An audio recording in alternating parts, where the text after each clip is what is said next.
ये कहानी खूबसूरत से जंगल की है जहाँ कई सारे पक्षी अपना जीवन बसर कर रहे थे।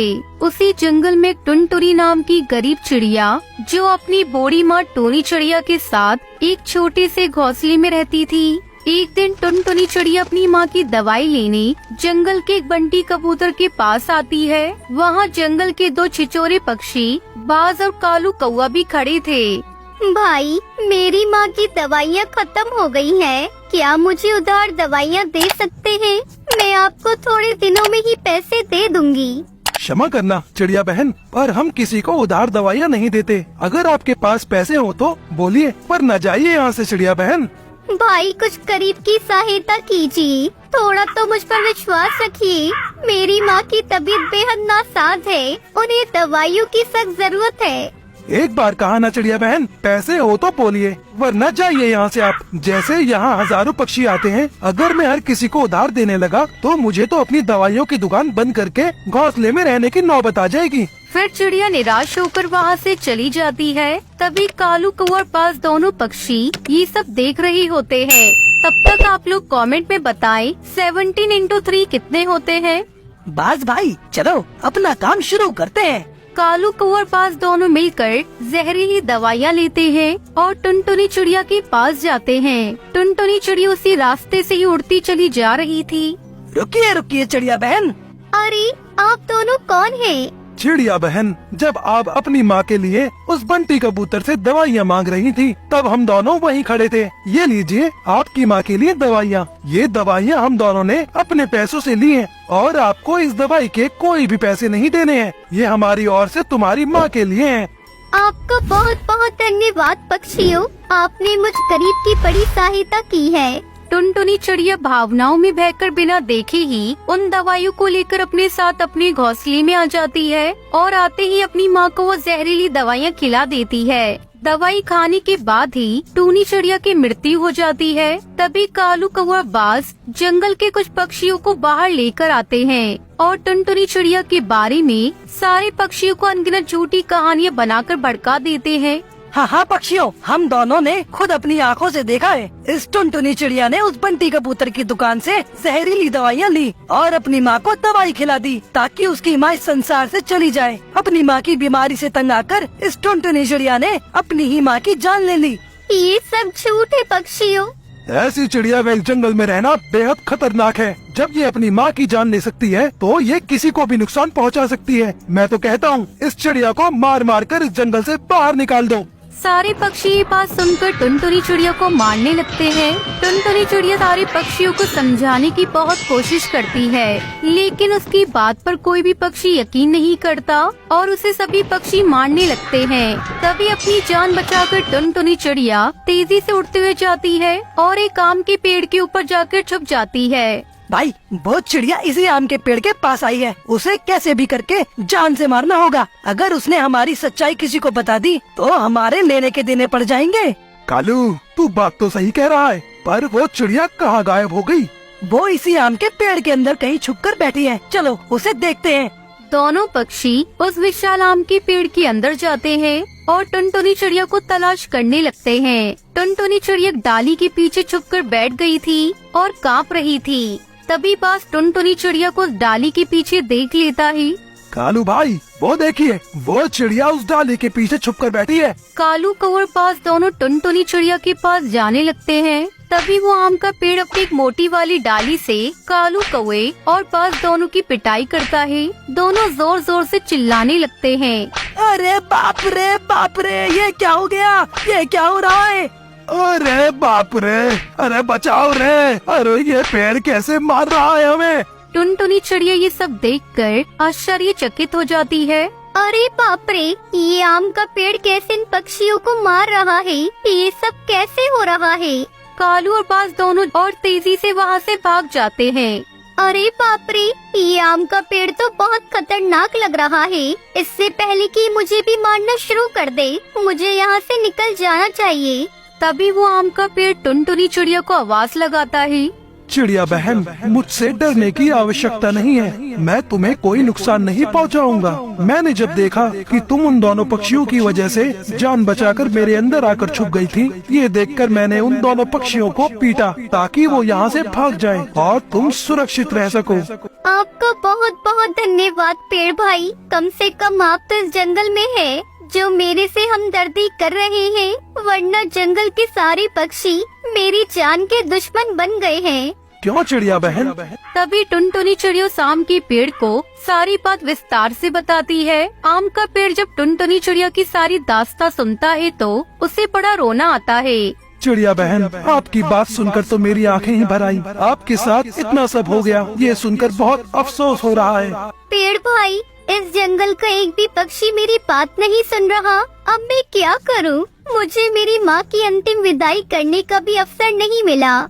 उन दोनों पक्षियों ने आपके साथ ऐसा व्यवहार किया है, ये बात आपने पहले क्यों नहीं बताई चिड़िया बहन? वरना तो मैं उन दोनों पक्षियों को यही जान से मार देता। अब आपको चिंता करने की आवश्यकता नहीं है चिड़िया बहन। आप मेरे ऊपर अपना हौसला बना लो और यहीं रहो। आपको यहाँ किसी बात का खतरा नहीं होगा। पेड़ भाई, अगर फिर से वो पक्षी मुझे मारने यहाँ आ गई तो? चिड़िया बहन, अब मैं आपका दोस्त हूँ। आने दो उन दोनों पक्षियों को। मैं ऐसा मजा चखाऊंगा कि वो अपने आप को नहीं पहचान पाएंगे। अब आप यहाँ आराम से रहो। आम का पेड़ तुरंत अपनी एक डाली पर एक बड़ा सा घोंसला बना देता है। उसके बाद टुनटुनी चिड़िया आम के पेड़ के ऊपर उस घोंसले में रहने लगती है और उसी आम के पेड़ के आम खाकर अपनी बाकी जिंदगी खुशी खुशी गुजार देती है। पीटर कबूतर एक सेठ के यहाँ ड्राइवर की नौकरी करता था। उसकी एक बेटी थी मरियम। मरियम चिड़िया बचपन से ही देख नहीं पाती थी। जब मरियम 3 साल की थी तभी पीटर की पत्नी टूनी की मौत तूफान से हो गई थी। पक्षियों ने पीटर को दोबारा शादी करने को कहा, लेकिन उसने किसी की नहीं सुनी क्योंकि उसे लगता था कि सौतेली माँ मरियम को वो प्यार नहीं दे पाएगी जो उसकी सगी माँ दे सकती थी। पीटर कबूतर अपनी बेटी मरियम को उसकी माँ और पिता दोनों का प्यार देने की पूरी कोशिश करता था। पता है तुम कैसी लग रही हो? परी के जैसी। बिल्कुल। लेकिन तुम्हें कैसे पता?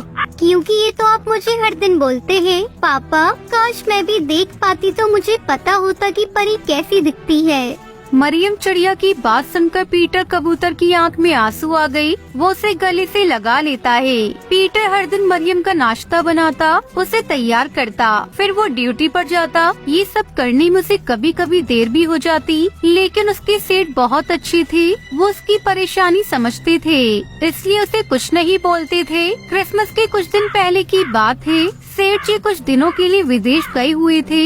इस कारण पीटर कबूतर सेठ के बेटे की गाड़ी चला रहा था। एक दिन पीटर ड्यूटी पर लेट पहुंचा। मतलब तुम तो हद करते हो पीटर। तुम्हें बोला था आज जरूरी मीटिंग है, जल्दी आना, लेकिन तुम लॉर्ड साहब की तरह अब आ रहे हो। वो ऐसा है कि देखो, तुम अपने बहाने मुझे मत सुनाओ। मैं तुम जैसे कामचोर को अच्छी तरह से जानता हूँ। पगार पूरी चाहिए, लेकिन काम आधा करना है। ऐसा नहीं है सर। देखो, मुझसे बहस मत करो। मैं अपने पापा की तरह बिल्कुल नहीं हूँ। मुझे तुम्हारे जैसे ढीले पक्षी मेरे कंपनी में बिल्कुल नहीं चाहिए। तुम अपना हिसाब करो और कहीं और काम देख लो। प्लीज सर, आप ऐसा मत कीजिए। मुझे नौकरी से मत निकालिए। तो क्या तुम्हें मुफ्त की पगार देता रहूं? चलो निकलो यहाँ से, चलो निकलो। क्रिसमस से पहले पीटर कबूतर की नौकरी चली गई, लेकिन उसे कोई भी नौकरी नहीं मिली। ये बात उसने मरियम चिड़िया को नहीं बताई थी, लेकिन मरियम को अंदाजा हो गया था। बहरहाल तो क्रिसमस आने वाला था और दूसरा जो घर का राशन कम हो रहा था। पीटर कबूतर की चिंता बढ़ती जा रही थी। यही सब सोचकर एक दिन पीटर कबूतर उदास सा घर में बैठा हुआ था। पापा, आज तारीख कितनी है? 23 दिसंबर है बेटा। अरे वाह, इसका मतलब 2 दिन बाद क्रिसमस है ना? हाँ बेटा, तुम्हें कुछ चाहिए क्या क्रिसमस पर? नहीं पापा, मुझे कुछ नहीं चाहिए। अरे ऐसे कैसे नहीं चाहिए? क्रिसमस साल में एक बार आता है बेटा। मैं तुम्हारे लिए एक नई स्वेटर ले आऊँगा। इस बार क्रिसमस पर वो अपनी प्यारी बेटी को कुछ नहीं दे पाएगा। ये सोचकर उसकी आंखों में आंसू आ जाते हैं। वो चुपके से फूट फूट कर रोने लगता है। तभी उसके पास मरियम चिड़िया आती है। पापा, आप रो रही हैं ना? नहीं तो। आप झूठ बोल रहे हैं पापा। माना कि मुझे दिखता नहीं है, लेकिन आपके आंसू में देख सकती हूँ। क्या बात है पापा, आप क्यों रो रहे हैं? मुझे बताइए ना। अरे बेटा बोला ना मैं रो नहीं रहा, वो लगता है मेरी आँखों में कुछ चला गया, इसलिए मेरी आँखों में आंसू आ गए। पीटर कबूतर ने मरियम चिड़िया की बात तो टाल दी, लेकिन वो भविष्य की सोचकर बहुत परेशान था।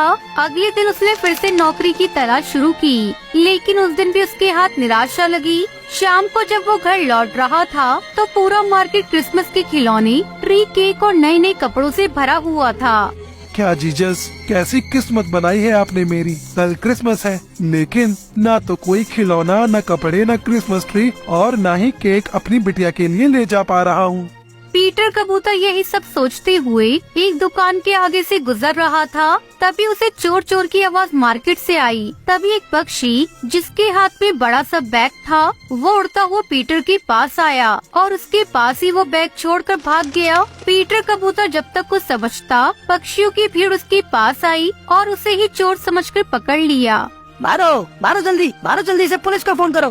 पीटर कबूतर ने पक्षियों को लाख समझाया कि वो चोर नहीं है, लेकिन पक्षियों ने उसकी एक न सुनी और उसे खूब मारा पीटा, फिर उसे पुलिस के हवाले कर दिया। अबे कब से हो इस धंधे में, और कौन कौन है तुम्हारे साथी? साहब मैंने कहा ना मैं चोर नहीं हूँ, मुझे छोड़ दीजिए। मेरी बेटी घर में अकेली है, वो बेचारी देख भी नहीं सकती, प्लीज मुझे घर जाने दीजिए ना। झूठ बोलना बंद करो, चोरी करने से पहले अपनी बेटी का ख्याल नहीं आया क्या तुम्हें? रुपयों से भरा बैग लिए तुम्हें लोगों ने रंगे हाथ पकड़ा है और तुम कह रहे हो तुम चोर नहीं हो। साहब कभी कभी आंखों देखा भी तो सच नहीं होता। तू मुझे ज्यादा ज्ञान मत दे, तुम जैसे शातिर चोरों का मुंह कैसे खुलवाना है ये मुझे अच्छे से पता है। इंस्पेक्टर साहब ने फिर से उसकी पिटाई शुरू कर दी। दूसरी ओर काफी रात होने पर जब पीटर घर नहीं आया तो मरियम चिड़िया काफी परेशान थी। आज काफी देर हो गई है, पापा अभी तक घर नहीं आए हैं। पता नहीं क्या बात हो गई। ओ जीजस, सब ठीक रखिएगा, मुझे पापा की चिंता हो रही है। मरियम चिड़िया रात भर आंखें बंद कर जीजस से प्रेयर करती रही, लेकिन रात से सुबह हो गई, पीटर घर नहीं आया। अब तो मरियम चिड़िया का रोते रोते बुरा हाल हो गया। उसे कुछ समझ नहीं आ रहा था कि वो क्या करे। जीजस आप भी गरीबों की नहीं सुनते। चर्च के फादर कहते हैं कि सच्चे मन से की गई प्रार्थना का आप उत्तर देते हैं। मैंने तो पूरे मन से आपसे प्रेयर की, लेकिन आपने कोई जवाब नहीं दिया। अगर आपको लगता है कि आपके बिना मैं अपने पापा को नहीं ढूंढ सकती, तो ये आप गलत सोचते हैं। आखिरकार मरियम चिड़िया ने खुद ही अपने पापा को ढूंढने का फैसला किया और घर से निकल गई। अपने पापा के बिना कभी इस तरह घर से बाहर नहीं गई थी। उसे जंगल की भीड़ भाड़ का अंदाजा नहीं था। वो किसी तरह गिरते संभलते अपने पापा का नाम पुकारते आगे बढ़ रही थी। दूसरी ओर पीटर भी मार खाते खाते बेहोश हो गया था। लगता है कुछ ज्यादा ही शातिर है, बिल्कुल मुंह नहीं खोल रहा है। कोई बात नहीं, इससे तो मैं बाद में निपटूंगा। इंस्पेक्टर साहब थाने से अपने घर जाने के लिए निकल गए। थोड़ी दूर उन्हें मरियम चिड़िया सड़क के किनारे बैठी हुई दिखाई दी। वो रोए जा रही थी। इंस्पेक्टर की बेटी भी मरियम की उम्र की ही थी, इसलिए उसे देखकर उन्हें दया आ गई। तुम कौन हो बेटी, इस तरह रो क्यों रही हो? तुम मुझे बताओ, मैं तुम्हारी मदद करूँगा। आपको जीजस ने भेजा है क्या अंकल? जीजस? हाँ, उन्होंने ही भेजा है। अब बताओ तुम क्यों रो रही हो? मेरा नाम मरियम है। मैं अपने पापा को खोज रही हूँ, वो रात से घर नहीं लौटे हैं। क्या नाम है तुम्हारे पापा का? कैसे दिखते हैं वो? मुझे बताओ, मैं उन्हें ढूंढूंगा। बेटा क्या नाम है उनका? वो कैसे दिखते हैं? वो मुझे पता नहीं, मैंने आज तक उन्हें नहीं देखा। अरे ऐसा कैसे हो सकता है? अच्छी भली तुम दिख रही हो और कहती हो कि तुमने अपने पापा को नहीं देखा। कभी कभी आँख का देखा भी सच नहीं होता है अंकल, मैं जन्म से ही नहीं देख सकती। इंस्पेक्टर ने मरियम चिड़िया की ये बात सुनी। कभी कभी आँख का देखा भी सच नहीं होता है। उसे थाने में बंद चोर की याद आ गई। उसने भी बिल्कुल यही बात कही थी। उसे ये भी याद आया कि उसने कहा था कि उसकी बेटी जो देख नहीं सकती है वो उसका इंतजार कर रही होगी। ये सब सोचकर इंस्पेक्टर को बहुत दुख हुआ। वो मरियम चिड़िया को थाने ले आया। इंस्पेक्टर पीटर कबूतर को हवालात से बाहर निकालता है। साहब आप फिर से मुझे मारेंगे, मुझे मत मारिए ना, मैंने सच में चोरी नहीं की है, प्लीज मुझे घर जाने दीजिए। अरे मैं तुझे नहीं मारूंगा, मैं तो तेरे लिए क्रिसमस गिफ्ट लेकर आया हूँ, क्रिसमस गिफ्ट। इसके बाद इंस्पेक्टर ने मरियम को आवाज लगाई। पुलिस थाने में मरियम को देखकर पीटर कबूतर को अपनी आंखों पर भरोसा नहीं हुआ। उसने दौड़कर उसे गले लगा लिया। अरे मेरी परी यहाँ कैसे आ गई? मुझे ये अंकल लेकर आए पापा। हम तुम्हारे पापा को यहाँ गलती से ले आए। बेटा, इसके लिए मुझे माफ कर देना। अगर किसी निर्दोष को सजा मिल जाए तो यह कानून की कमी है, लेकिन शायद जीसस को ये मंजूर नहीं था, तभी तो मरियम तुम्हें खोजने निकली और उसकी बातों से मुझे पता लगा कि तुम झूठ नहीं बोल रहे थे। I am sorry Peter. फिर सभी चर्च गए। इंस्पेक्टर भी चर्च आए थे। उन्होंने उन दोनों को मैरी क्रिसमस तो कहा ही, साथ ही एक बहुत बड़ी खुशखबरी भी उन्हें दी। हमारे पुलिस विभाग में ड्राइवर की नौकरी की वैकेंसी निकली है। मैंने तुम्हारे नाम की सिफारिश की है, बस तुम्हें ड्राइविंग टेस्ट में पास होना होगा।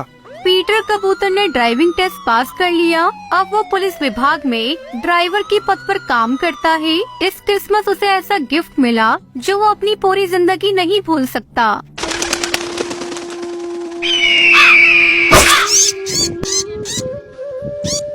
रामपुर के जंगल में टुनटुनी चिड़िया अपने माता पिता के साथ रहती थी। उसके माता पिता पुराने ख्यालों के थे। एक दिन टुनटुनी चिड़िया स्कूल से पढ़कर घर आई तो उसकी माँ सुंदरी कौवी उससे कहती है, बिटिया कल से तेरा स्कूल जाना बंद। माँ, मेरा स्कूल जाना बंद क्यों होगा? कल से मेरी परीक्षा शुरू होने वाली है। टुनटुनी चिड़िया, मैंने तुझसे एक बार कह दिया ना, कल से तुझे स्कूल जाने की कोई जरूरत नहीं। कल तुझे देखने तेरे ससुराल वाले आ रहे हैं और अगले हफ्ते शादी है, इसलिए तू अब से घर में रहेगी।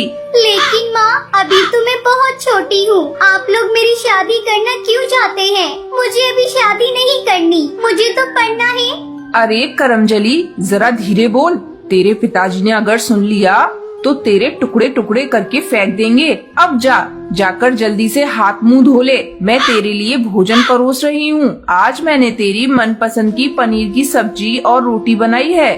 और हाँ, रात को पहले हल्दी और चंदन की उपटन लगा लेना, इससे चेहरे पर रौनक आ जाएगी। माँ, ऐसा मेरे साथ क्यों कर रही हो? क्यों मेरी दुश्मन बन गई हो? किसी तरह मेरी शादी होने से रोक लो माँ, मैं तुम्हारे आगे हाथ जोड़ती हूँ।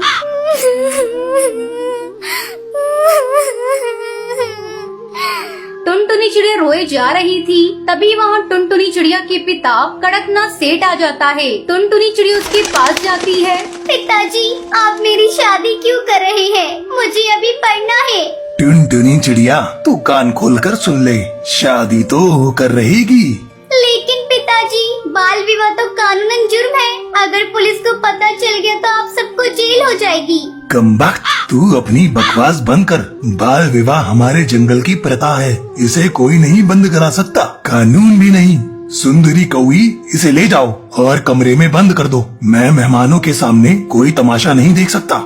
अगले दिन टुनटुनी को देखने उसका होने वाला पति गोलू चिड़ा और उसकी सास टूनी चिड़िया वहाँ आते हैं। गोलू चिड़ा टुनटुनी चिड़िया को पसंद कर लेता है और अगले सप्ताह दोनों की शादी हो जाती है और टुनटुनी चिड़िया की पढ़ाई अधूरी ही रह जाती है। नन्ही टुनटुनी चिड़िया के कंधों पर ससुराल की जिम्मेदारी का बोझ आ जाता है। ऐसे ही दिन गुजरने लगते हैं। एक दिन गोलू चिड़ा बाजार जा रहा था, तभी एक बाज उस पर हमला कर देता है और उसे अपना शिकार बना लेता है। इस तरह टुनटुनी चिड़िया छोटी उम्र में ही विधवा हो जाती है। इस बात का पता जब उसकी माँ सुंदरी कौवी को लगता है तो वो उससे मिलने के लिए आती है। अपनी माँ को देखते ही टुनटुनी चिड़िया चिल्लाने लगती है, चली जाओ यहाँ से। यहाँ क्या करने आई हो तुम? अब मैं तुम्हारी बेटी नहीं, तुम्हारी बेटी तो उसी दिन मर गई थी जिस दिन तुमने इसका बाल विवाह किया था। तुम मेरा घर बसाना चाहती थी ना, देख लो ऐसे बस गया मेरा घर। टुनटुनी बेटा, गोलू चिड़े की मौत ने तुझे पागल कर दिया है। कुछ दिनों के लिए तू मेरे साथ चल, तेरा मन बहल जाएगा। नहीं माँ, मुझे कुछ नहीं हुआ, तुम यहाँ से जाओ। मैं अपनी माँ जी को छोड़कर कहीं नहीं जाऊंगी। टुनटुनी बहू, जब तेरी माँ कह रही है तब कुछ दिनों के लिए अपने मायके चली जा।